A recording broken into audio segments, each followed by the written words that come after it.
Ok, allora buongiorno a tutti, io sono Marina Parente e sono il direttore per il Politecnico di Milano del Master Progettare Cultura, che è un master congiunto tra due università, Politecnico di Milano e l'Università Cattolica. E qui con me infatti la professoressa Elena Virardo, che è la direttrice per l'Università Cattolica, e siamo molto contenti di aver organizzato come ogni anno questa iniziativa aperta in cui il Master invita, e quindi ringraziamo il nostro ospite Tupac Martir di aver dato la sua disponibilità, invita degli ospiti di grande interesse e di rilevanza internazionale per appunto fare una testimonianza che è affine alle tematiche di questo master, che è quindi un master interdisciplinare sul tema del progettare cultura, della progettazione culturale. Lascio la parola a Elena per un saluto, quindi di inizio e poi presentiamo i nostri ospiti.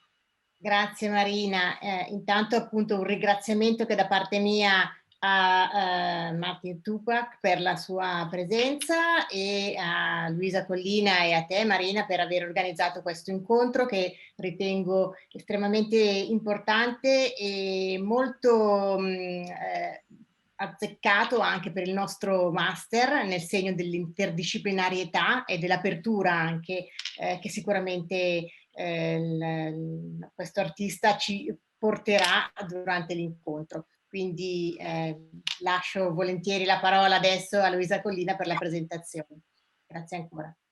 Sì, infatti, allora Luisa Collina, anche lei non ha bisogno di presentazioni, diciamo semplicemente che è la preside della Scuola del Design del Politecnico di Milano e è anche una delle, diciamo, fondatrici di questo master, insomma è diciamo, un po' l'anima anche che ha ispirato poi questa relazione appunto tra questi due anime, l'anima della cultura progettuale del design e quella invece delle scienze umane, quindi anche nell'ambito dell'arte. Luisa, lascio a te la parola e chiaramente il nostro ospite parla e capisce anche l'italiano, ma ha deciso di parlare in inglese, quindi adesso switcheremo nella lingua inglese che penso che comunque sia agevole per tutti quanti. Grazie ancora. Perfetto, grazie a voi, grazie a Elena Di Rado, grazie a Maria Parente. I will switch to English in order to have a dialogue with our guest that can speak, he speaks perfectly Italian. Doesn't, do you say? He speaks perfectly Italian, but he preferred to speak in English, but he will understand any question and any comment. I will introduce Tupac Martir briefly. We met recently for a challenging project that it's now still under disclosure. We hope to be able to speak about it in the next future. And unfortunately, we met only online. But immediately I had the impression of the really great interest of his work.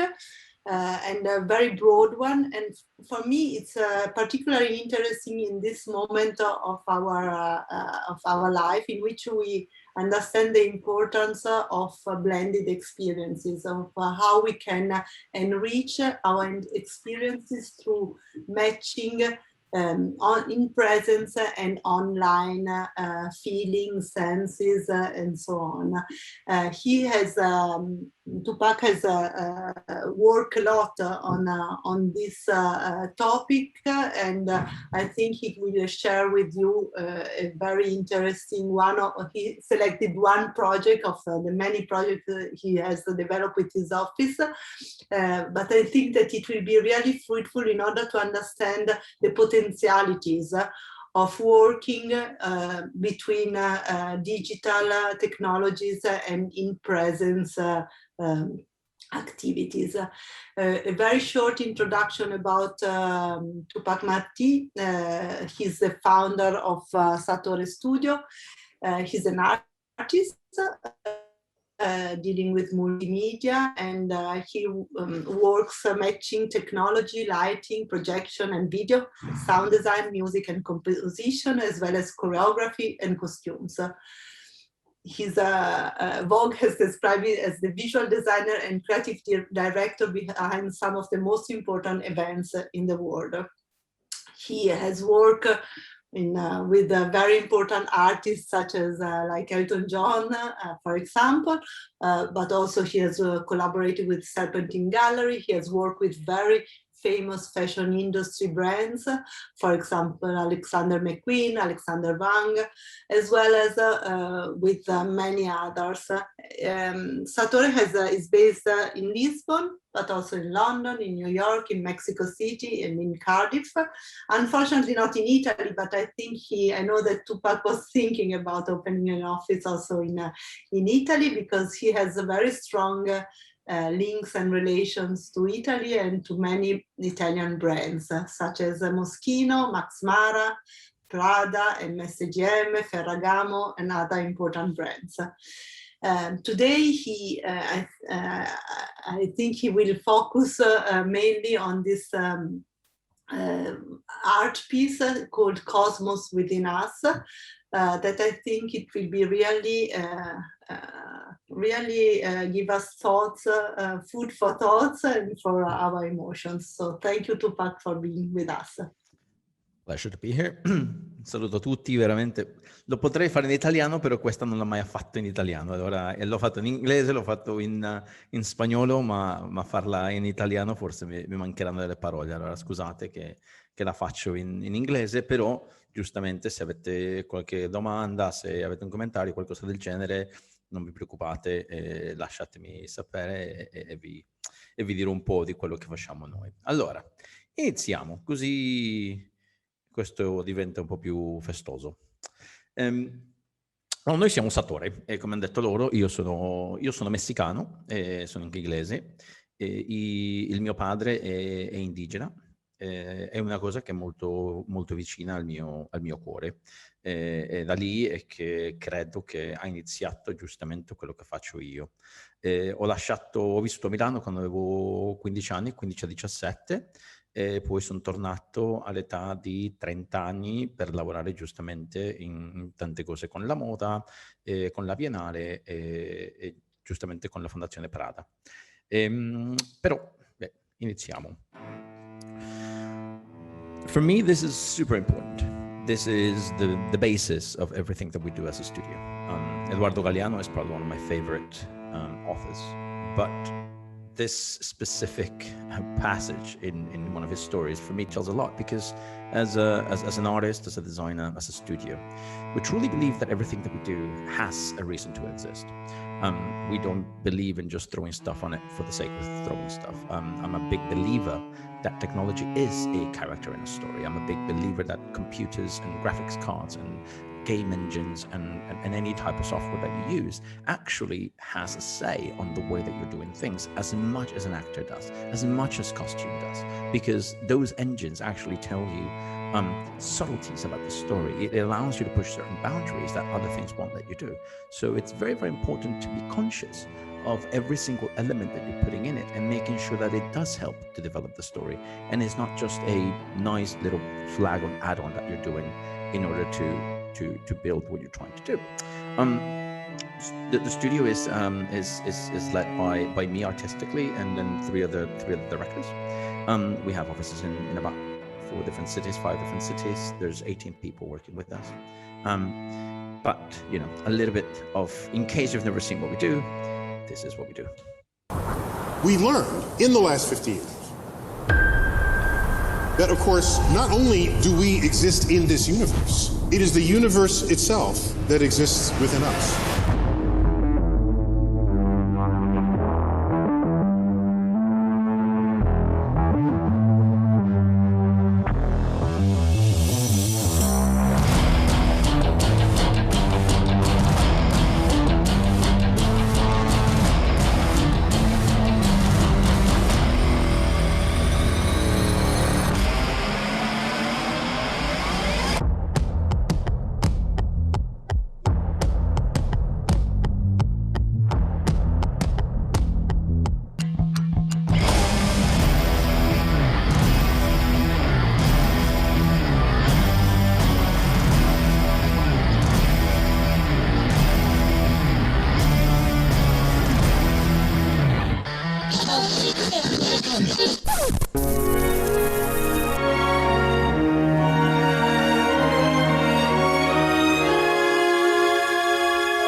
So as a studio, we come from live entertainment. That's our DNA.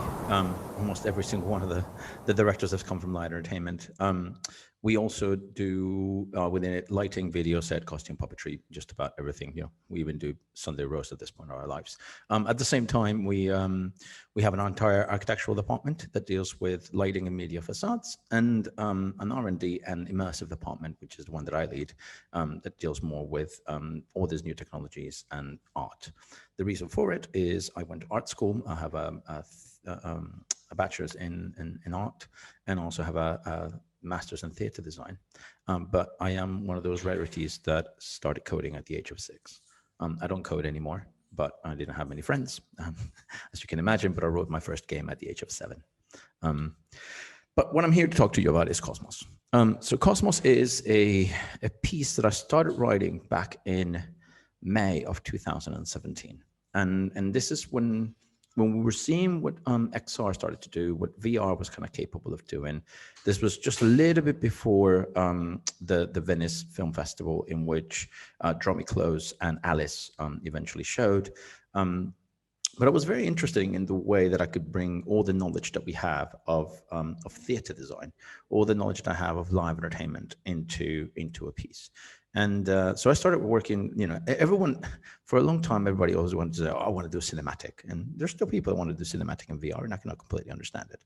I wanted to go beyond cinematic. I wanted to go into a realm that didn't technically exist, which was the idea of live theater and immersive performance within VR.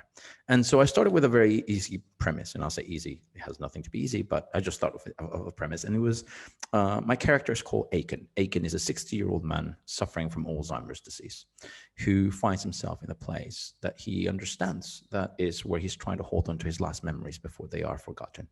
And as we immerse ourselves within the story, we realize that there's one memory that he's trying to forget. And we don't understand why.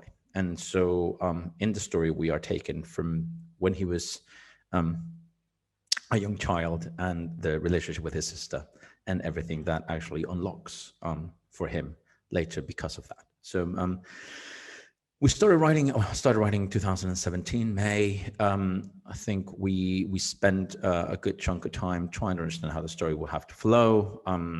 I wasn't sure, I was just structuring it, but I knew that I wanted to push it in many different ways. And I wanted to have the liberty that, because I was playing with memory, that I could then actually break any single rule that I wanted to and play around with it as I pleased. And from there, we started our R&D. And as we started R&D, we were very lucky that we were asked by VR Days Europe to come over and spend 2 days. We did on day 1 a workshop on a tiny part of what we thought could be the script. And when I say tiny, I'm talking about maybe 3 pages. And then the following day, we with nothing, literally with nothing, we put the engine up and we fired up, put a headset on. And then we started investigating what was possible. What was really nice was by the end of that day, people were asking us what happened next in the story. And we were like, we have no idea. We literally just made it up. But this is part of the R&D. Memory is all we are. A vast patchwork of moments that define us. Everything that shaped our existence. But my own memory is fracturing. Inside this corrosive and degenerative brain, there are holes now. Please, make this stop. I want to remember. I'm becoming nothing.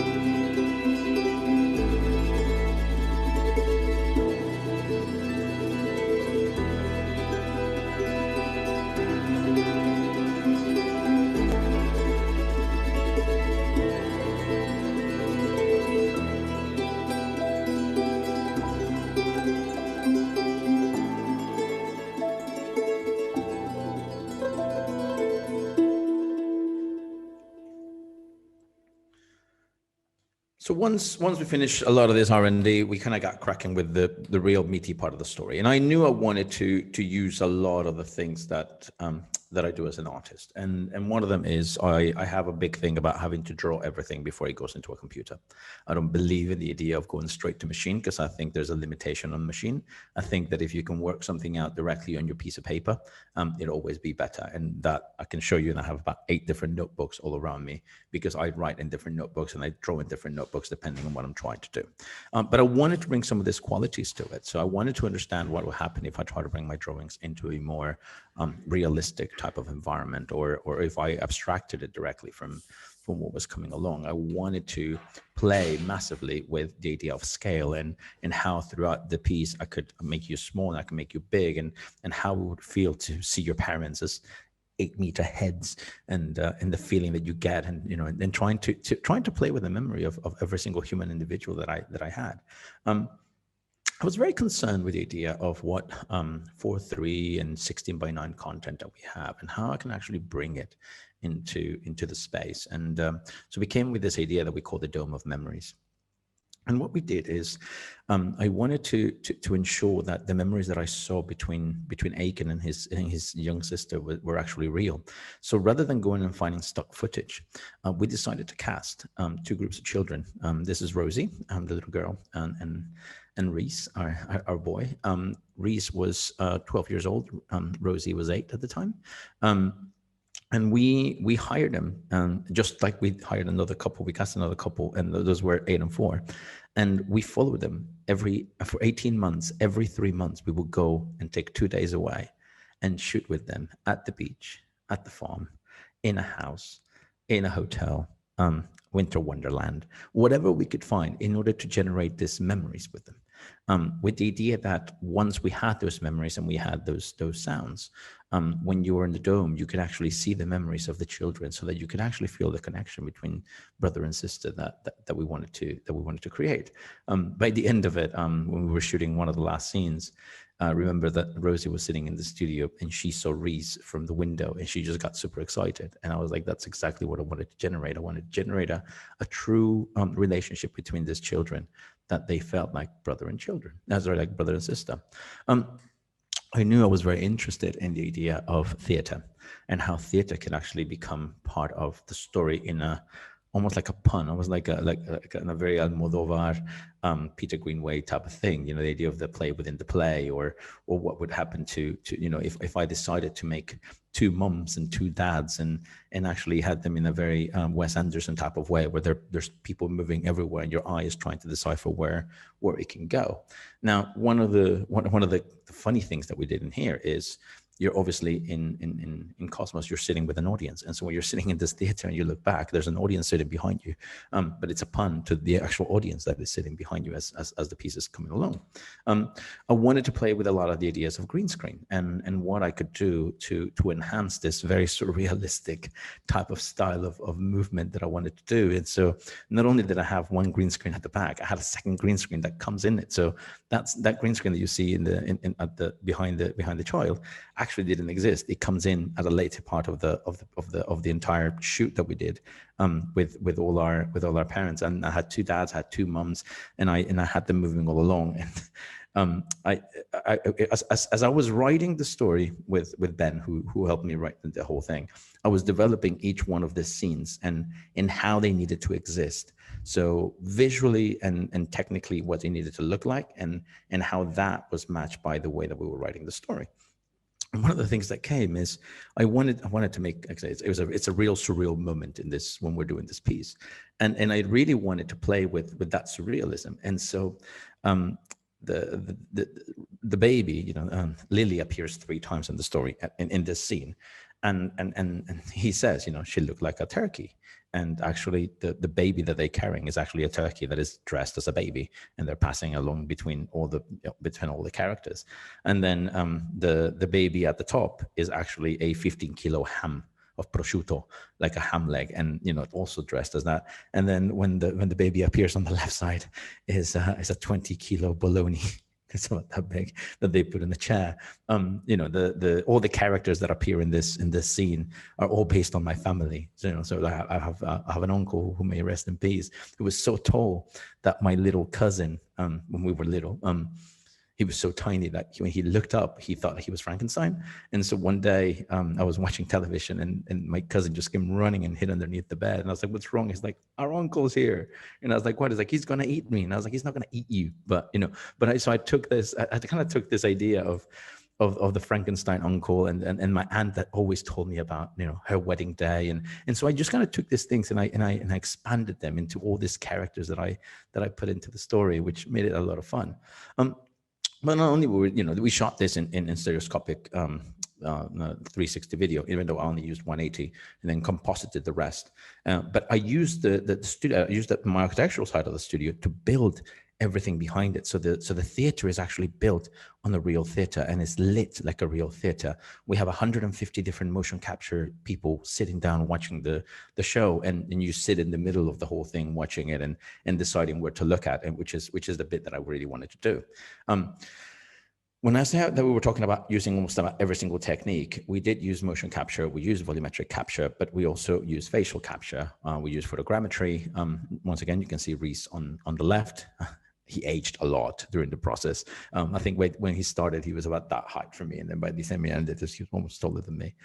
Made me feel like a fool. And then we had a grandmother, which she becomes part of a part of the party, what I'll tell you about in a second.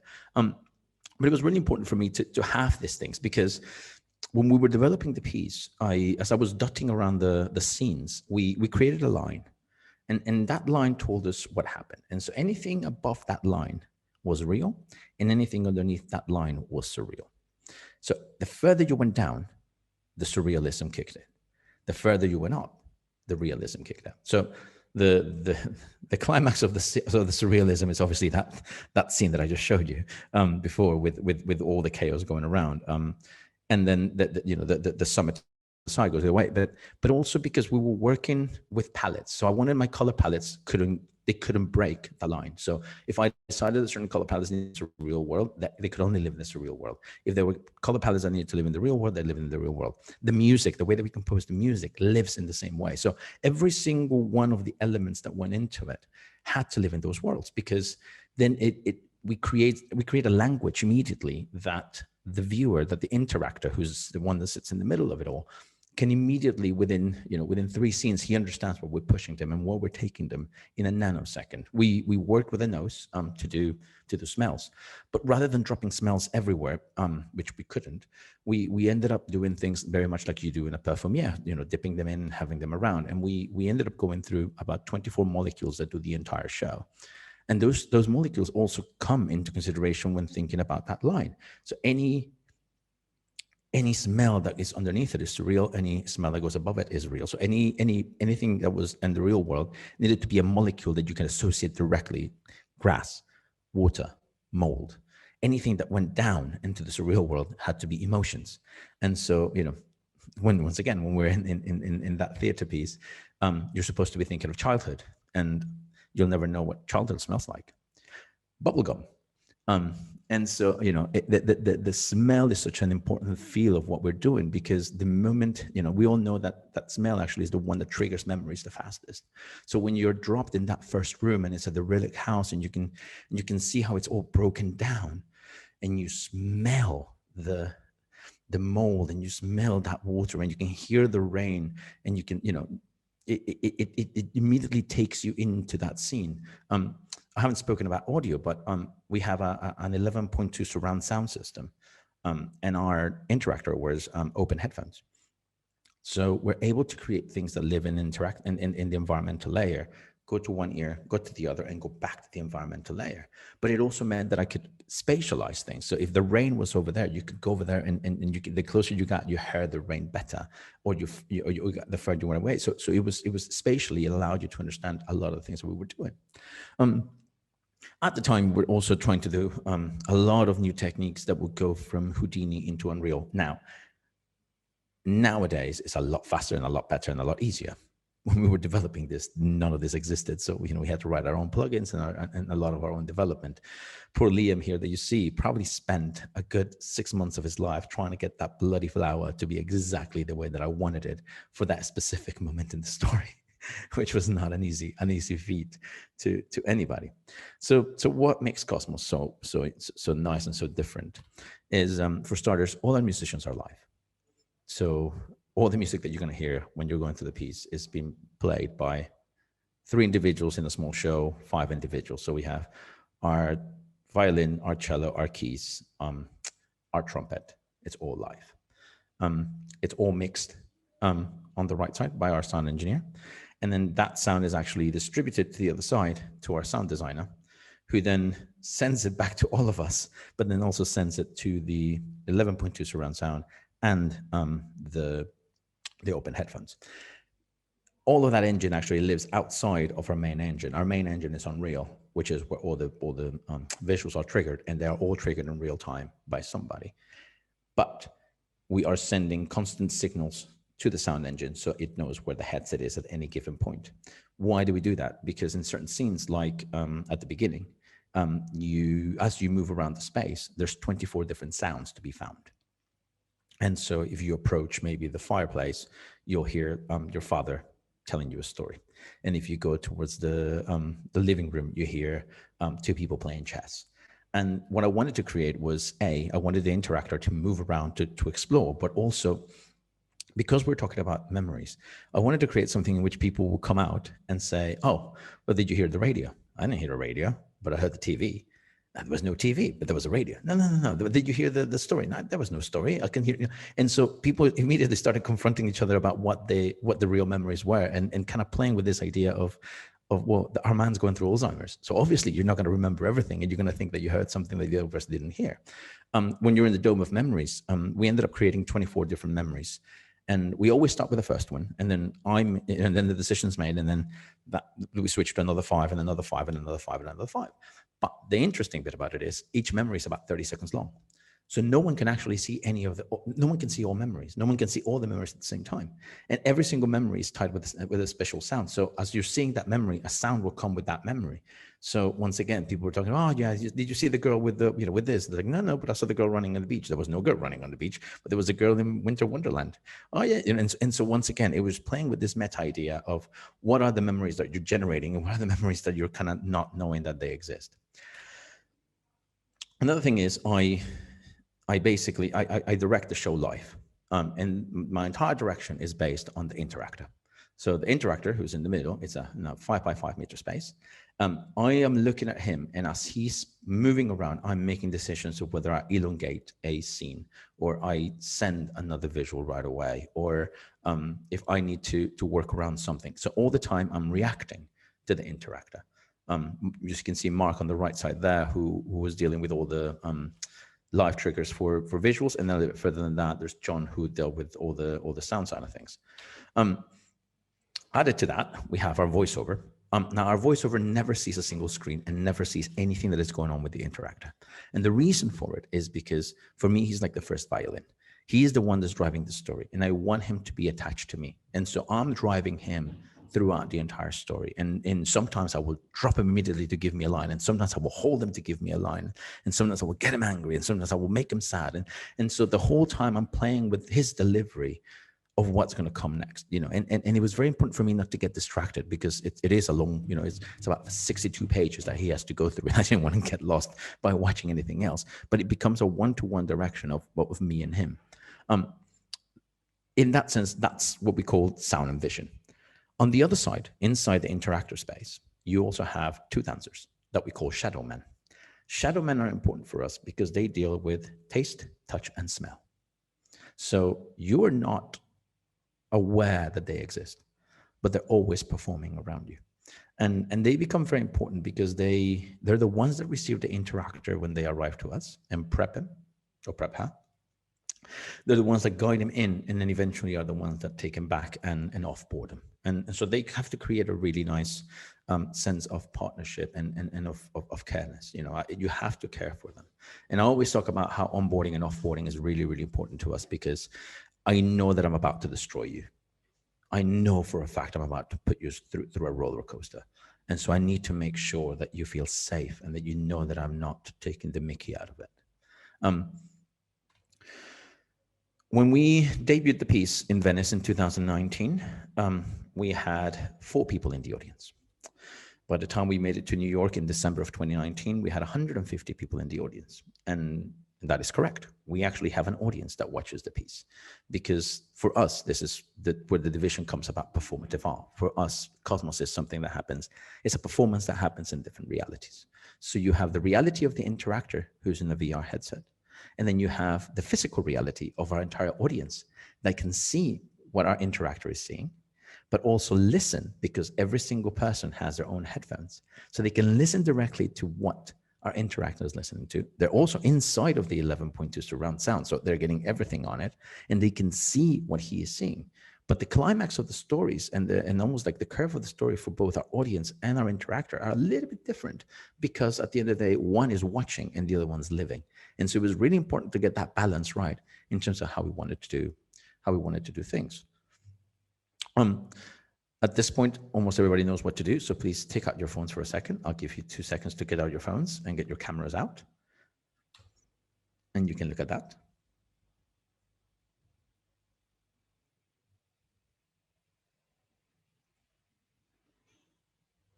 And if I am not forgotten, this is Aiken's room. So you can move around a little bit, spin around, and you can see Aiken's room. And then I'll let you watch a little bit. And then if you exit, and then if you have a look at this, this should be the forest.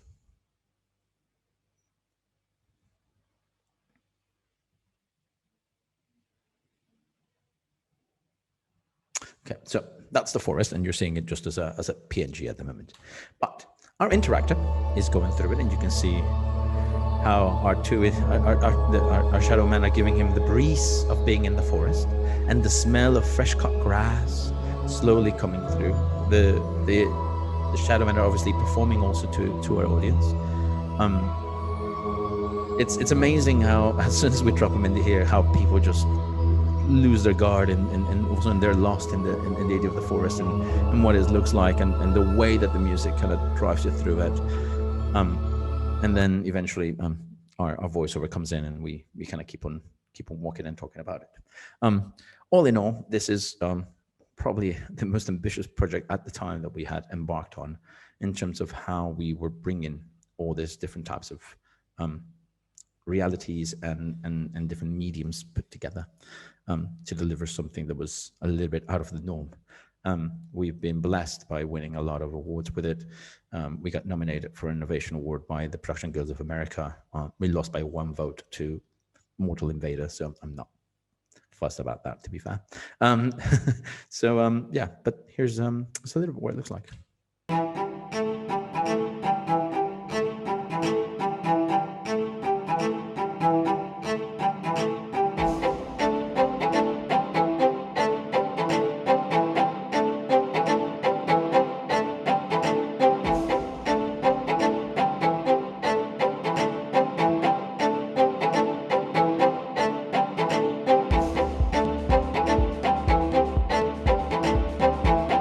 And then I remembered.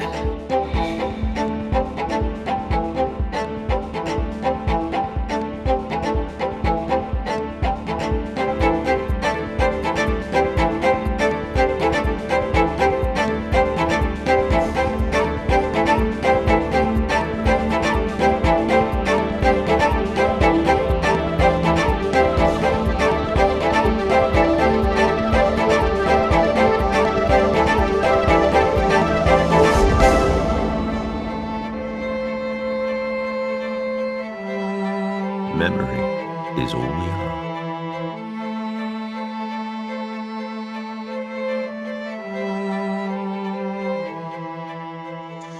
We were supposed to tour this back in 2020, but we all know what happened. So we're very hopeful that once things start hopefully opening up, we will be able to take this to the rest of the world and actually showcase them what we have created. There's a lot of things that are in this piece that I really, really enjoy, and I can't wait to perform it again. Thank you very much. Thank you. Thank you very much. It has been really interesting to follow all the presentation and also to enter in all the different details. I have to say that it's quite complex at the beginning to understand each different ingredient that you have described, and only at the end you have the capability to understand how they match all together. So also in your presentation you use the suspense, the climax in order to engage us. So I don't know if from the audience there are some questions. Otherwise I can break the ice. I think... Qui possiamo tornare in italiano, non c'è problema. Ho trovato molto interessante diciamo la forma narrativa che parte dalla identificazione di personaggi diversi tra l'audience e l'interactor. Quindi il fatto di avere sia musicisti in presenza, ma in più avere l'interactor, che è colui che vive le esperienze rispetto allo spettatore che segue l'interactor che vive le esperienze.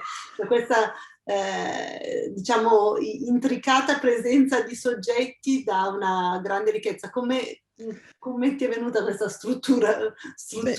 In verità, quello è iniziato giusto dall'idea che noi facciamo live entertainment, che a noi il vivo ci piace un casino. Però io ho sempre detto che l'interactor, cioè noi come compagnia lavoriamo per l'interactor. Nel momento che l'interactor è dentro dello spazio, lui diventa o lei diventa una parte di noi e noi facciamo il performance per l'audienza. E allora è sempre stato interessante per me lavorare di quella maniera, perché ci sono delle cose che abbiamo sviluppato da Venezia fino a quando abbiamo presentato a New York, a Lussemburgo, dove all'audienza al finale gli diamo, cioè ci sono dei biscotti. La gente sempre ti parlerà, a Cosmos ci sono i biscotti.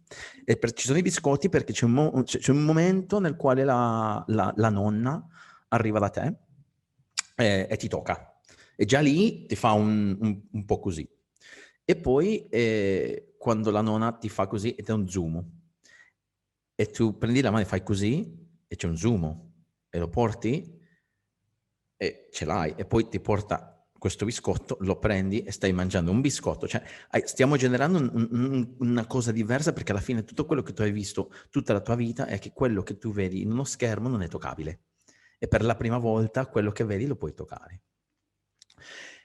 E allora abbiamo iniziato, allora all'audienza gli diamo dei biscotti.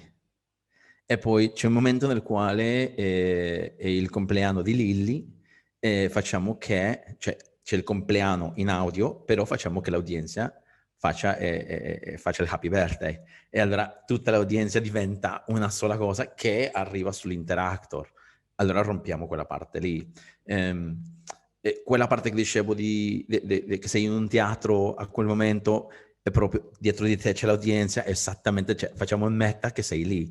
Dentro del pezzo di teatro ci sono due shadowman, che le abbiamo fatto, uno lungo, magro, e un altro che era basso, grasso, che fanno tutto male, tutto male dall'altra parte, senza che tu capisca che ci sono due di quelli anche con te in spazio. E tutte queste cose sono delle cosine che l'audienza finalmente può trovare da come stiamo portando la storia. Ed è molto interessante perché quando sei dentro c'è un punto nel quale generalmente la gente piange. E quello lo sappiamo molto bene. Cioè, e anche i dancers mi lasciano sapere se la persona sta piangendo. L'audienza non piange tutto il tempo, ma sappiamo che se piange, piangerà proprio in quella parte lì, e piange in un momento completamente diverso a quello che fa l'interactor. Perché la forma nella quale intendi la storia quando sei fuori è molto diversa di quando la avevi dentro. Per quello che dico, parlo sempre dell'offboarding, perché quando li portiamo fuori e sono già seduti, quello che noi stiamo facendo in verità è portare uno specchio, è portare delle memorie che ci hai già tu, e tu inizi a mettere tutte quelle memorie su di te. Il monologo che c'è alla fine è un monologo molto molto interessante ed è molto molto intenso. Ed è un monologo che non ci trovavamo come arrivarcene. E finalmente un giorno stavo parlando con Ben e gli dico, dimmi, quando lui ha perso il suo padre, e gli ho detto, immagina che sono una lettera al tuo padre, cosa le diresti? E da lì ha iniziato a scrivere. E quello ha diventato visualmente, era molto carico di cose. Ed ho capito che non poteva essere così. Allora ho tolto tantissima roba. E mentre toglievo, quando ho visto, ho detto, ho tolto troppo, e sono riportato non così tanto per l'interactor, ma ho messo delle cose che aiutano all'audienza a capire meglio la storia alla fine. Così non si sentivano proprio lontani da noi. E fai questo vincolo fra di loro che è molto molto bello. Sono arrivate alcune domande, non so se Marina vuole gestire lei la... Sì, non so se dare la parola magari alle persone che hanno fatto la domanda, vediamo se riesco. Consento a Clau di parlare. Allora, il processo creativo. Allora, se guardate... La studentessa che forse interviene direttamente, così ti pone la domanda, sì, magari anche un po' più precisamente. Allora, Hi. Hi. I was wondering, what's your creative process to come up with an idea? So if you want to tell a story, how do you come up with a story to tell?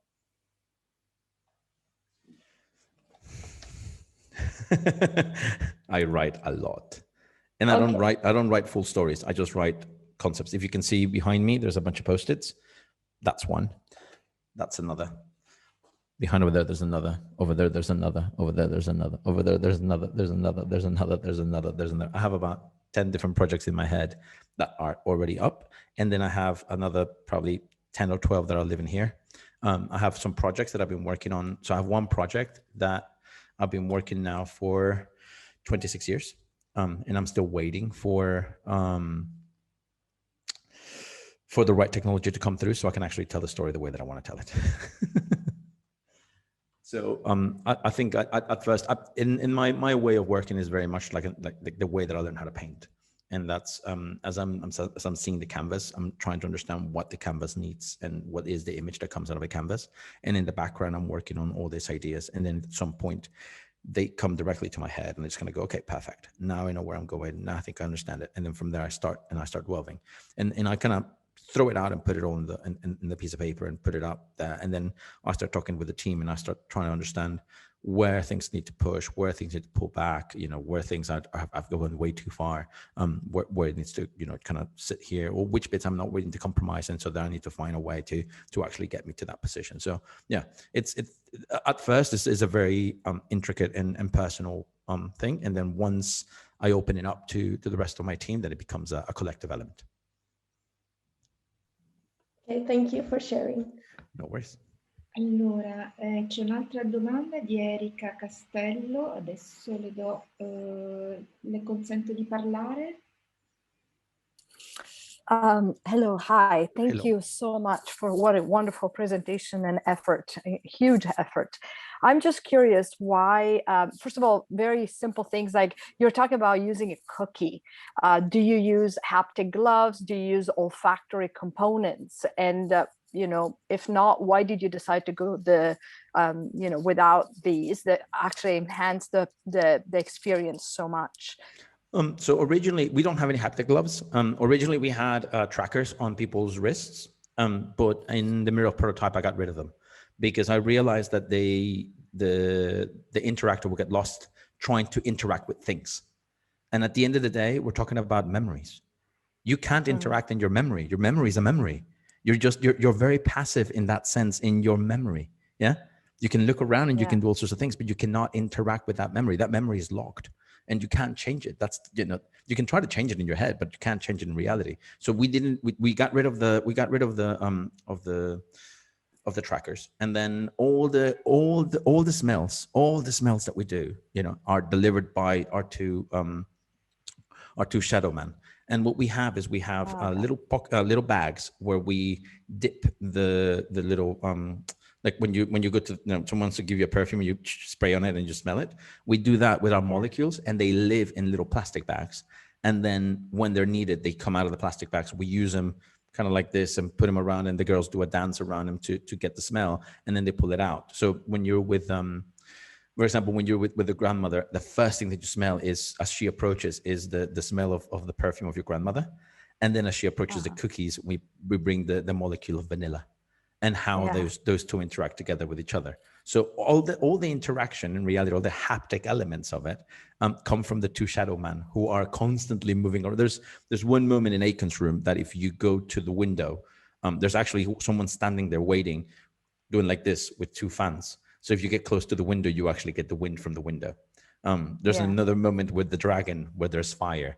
There's another moment when you're seeing your parents, and it gets cold, and it gets really cold because actually someone's putting a cold thing in your face so you can feel the cold. But the nicest part about it is there's the amount of times that we don't do anything, and the audience and the interactor swears to God that we did something, and then you know that you're playing with their mind because they don't know what's real and what's not real. Yeah, the suspension of disbelief. One other important thing, how did you determine the sweet spot in the term of length of the performance? Means how long is the performance? And did you, I'm sure you experimented, did you realize, you know, when was a point in which it was just the right length and to hold the audience while watching the interactor, obviously? So the piece will last somewhere between 35 to 42 minutes. That's kind of a long piece. That's a long piece. It's 35 to 42 minutes, and a lot of it will come from if I think that the interactor is losing momentum somewhere, then I can move the story along a lot faster. Sometimes I've seen people go into the Dome of Memories and just enjoy the Dome of Memories so much by looking at it, and because you know you're touching something, and I just leave them there longer, you know, because I can feel that they're really, you know, there was one guy who at some point just went and just got on his knees, you know, and just started looking. And he was just like, he was so obsessed with one of the memories that I just kind of left him to himself to watch the whole thing. And then I moved into the other. And so it once again, I determined the pace based on how I see the interactor interacting with the different This is all real time. And then the other question I had was, how do you contain the movement of the interactor? That means when I'm there with my headset, if I'm the interactor, I know I might not have haptic gloves and touch things, but I can obviously walk around and move. Mm-hmm. Physically, though, you're in a stage. So obviously the interactor could be bumping into things. No. So how do you control that a component of being in the virtual space, but also physically existing on a stage? So for starters, we give you slippers. So you take your shoes off and we give you slippers. And that's because when you come into our active space, we have a carpet that is 5 by 5 meters. And so you can feel where the carpet ends. And the moment that you know the carpet ends, you know you can't go further than that. People do it. People tend to get to the end of it and go like that. And we've created an environment that is a little bit longer than 5 by 5 meters specifically for that reason. But I literally, in our stage, there's no guides. There is no grid. You can, if you want to, you can keep on walking. Obviously, you will lose tracking, but you can, you know, the idea is that your feet are the ones that are telling you how far you are from somewhere. That's actually a great way to feel safe. And then the very last one, there's a tricky question, because I do work in VR and I always constantly experiment with using photorealistic assets or not. And I noticed you use voxels representation, and interesting representation, but everything seemed to trace down to a fairly photorealistic, you know, human. Did you play with something other than the photorealism? Like, that doesn't mean cartoonish, but other things. Means what do you feel about having to always be so tied to the photorealism, since we can break away from it? I'm not. Actually, some memories are the furthest thing you can imagine from realism. And we did it on purpose. We did it on purpose. I would love to experience it. I cannot wait. I live in California, so it's going to be something that maybe you'll come to me one day, but it'll be awesome because I want to play with going away from photorealistic as much as possible. It seems like we're being stuck to it for so long. Yeah, so there's moments where there's one scene where everything is black and white. And as you approach the object actually starts to colorize, but colorizes in a super saturated way. And then as you walk away from it, it goes back to black and white. So, you know, the idea that your memories are tied to, the more that you try to remember something, the more you're able to remember it.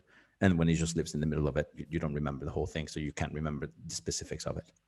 We put shadows in there of stuff that is not there. We have another one last question. One last question. Can I ask one last question? Did you think about monitoring brain reactions? That is, put no, that's one not, of no, those no, no, no, headsets. Stop. Not interested, That's wrong. That is wrong. Because if not, you need to break up all sorts of GDPR rules. You have to be conscious that you're touching, you're taking people. Sorry. I'm going to jump again, but this is really, really important for anybody making anything, right? You do not own the interactor. You do not own their brains. They have to give and consent that you're taking data and you're taking information from them, unless you're doing it for a very research-like thing, which we're not. We're entertainment. You have to be super conscious. The most important thing that you need to make as a creator, the most important thing, if you take anything out of this conversation, is you are making something, and you have to be careful of the people that you give them to. If you are not careful, you end up dropping people back into the world in a place that they are not known. And you have to be super, super careful every time you do that. Sorry, it's just I'm very passionate about these kinds of things, because I see many artists breaking these rules, and what you do when you break those rules is you ruin it for the rest of us. I was thinking about using it for art. That is, whatever you capture becomes a part of the film. So I wasn't using it to disclose, you know, anything. I was using it to transform. Yeah, I know, but your mind's your mind, and I cannot. I mean, I'm already destroying it enough with the piece. Yeah, sorry. Thank you so much for fabulous work. Abbiamo un'ultima domanda da una partecipante del master, Alessia, se vuoi la parola, grazie. Can you hear me? Yeah. Oh, thank you. I was gonna thank you for the wonderful description of your work, and wanted to ask you, since I'm interested into planning, designing this sort of experience in my future, since it's also my my kind of work.